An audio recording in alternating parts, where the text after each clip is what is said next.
All right, class. Good to see you all. So, last time we laid the groundwork for CAM design, right?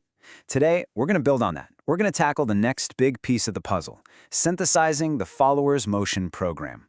Basically, we're going to figure out exactly how that follower moves. And let me tell you, this is really the heart and soul of getting a CAM design right. So here's what we've got on tap. We'll kick things off with what this synthesis problem even is.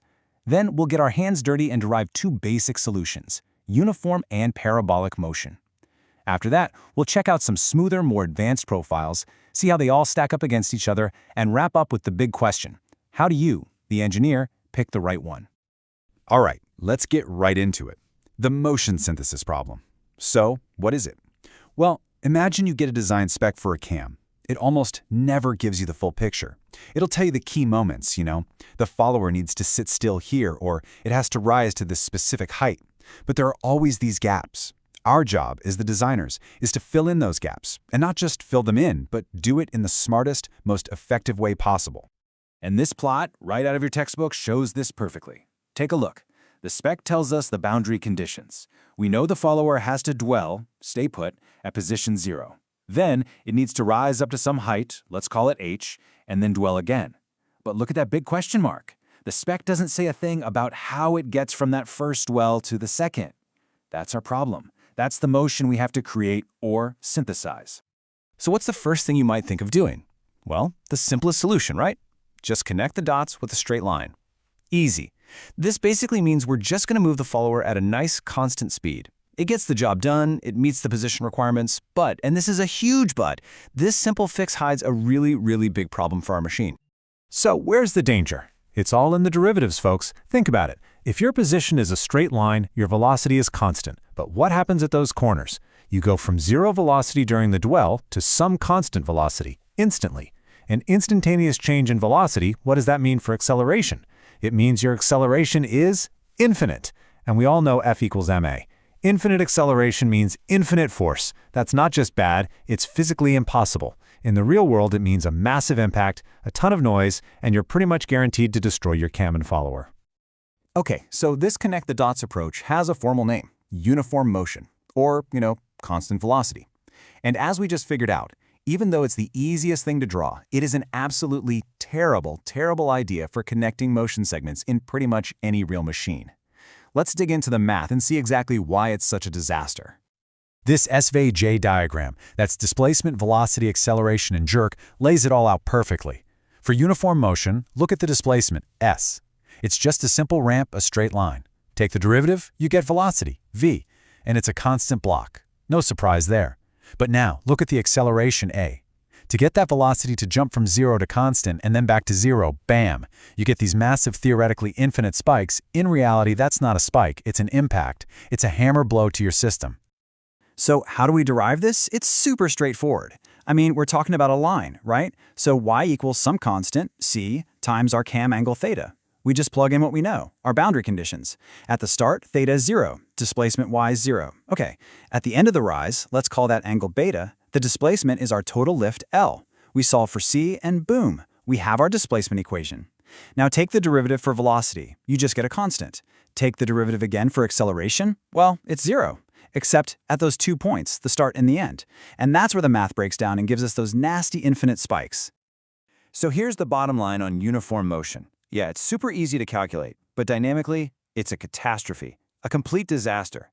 Those infinite accelerations mean you're going to get brutal impacts, a ton of noise, crazy amounts of wear, and something we call follower bounce.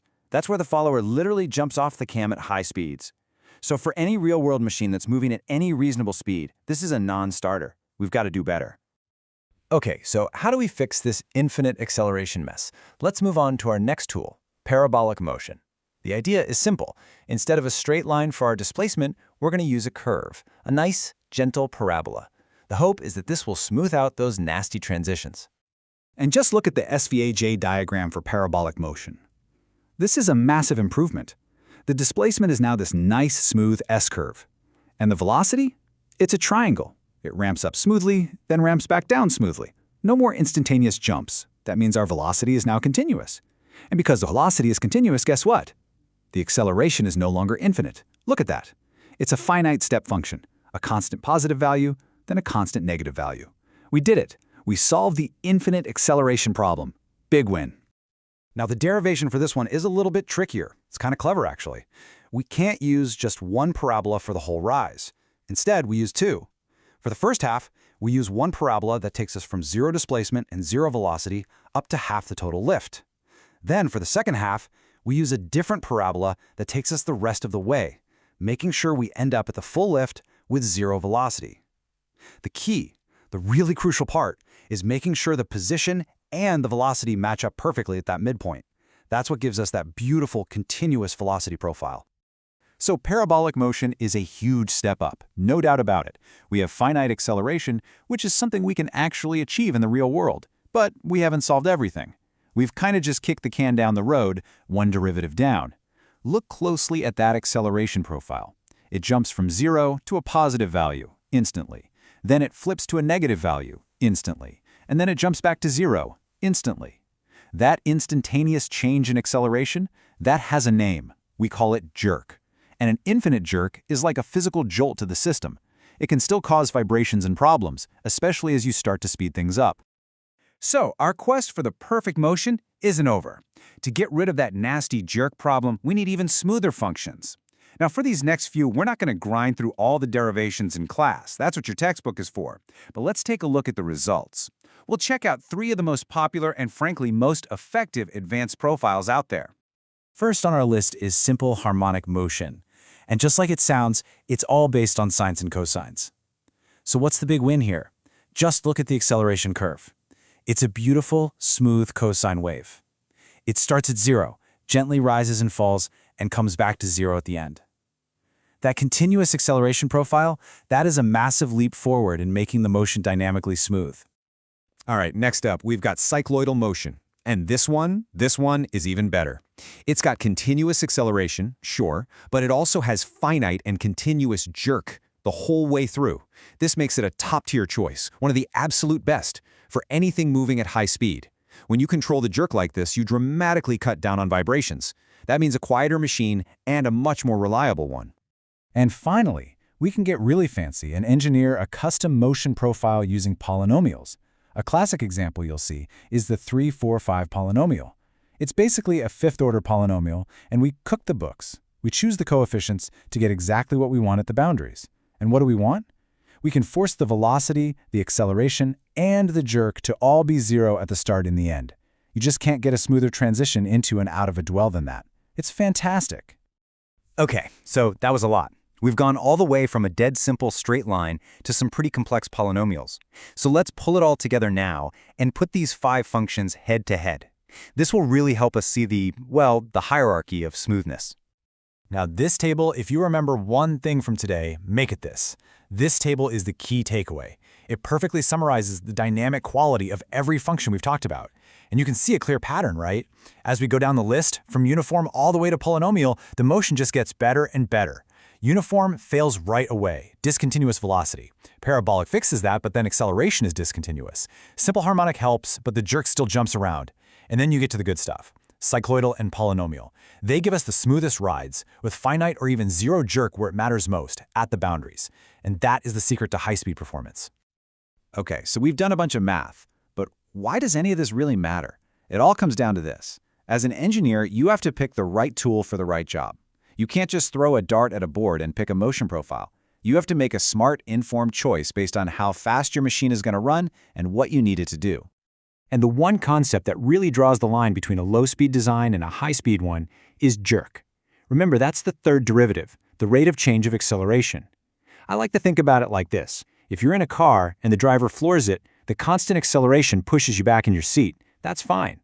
But if the driver's pumping the gas pedal, that's what snaps your head back and forth. That's jerk. And in a machine, that snap is what creates vibrations, noise, and just tears the components apart over time. So minimizing jerk is really about minimizing damage. And this quote right out of your textbook just nails it. The absolute worst problems you'll face with cams are noise and follower bounce, especially when things get fast. And both of those are just symptoms of bad dynamics. That's why we, as designers, have to be, preoccupied with dynamic optimization. Choosing a really smooth profile like a cycloidal or a polynomial, it isn't just for a good grade on an exam. It's a practical necessity if you want to build a machine that's actually going to work without shaking itself to pieces. So I want to leave you with a little something to chew on before our next class. Picture this. You're designing the valve train for a high-performance racing engine. We're talking 10,000 RPM. The forces are absolutely insane, and if it fails, you lose the race. So based on everything we've talked about today, smoothness, derivatives, dynamics, jerk, which one of these motion profiles would you even consider as a starting point? And more importantly, why? What's your justification? Give that some thought, and we'll kick off our next lecture with that discussion.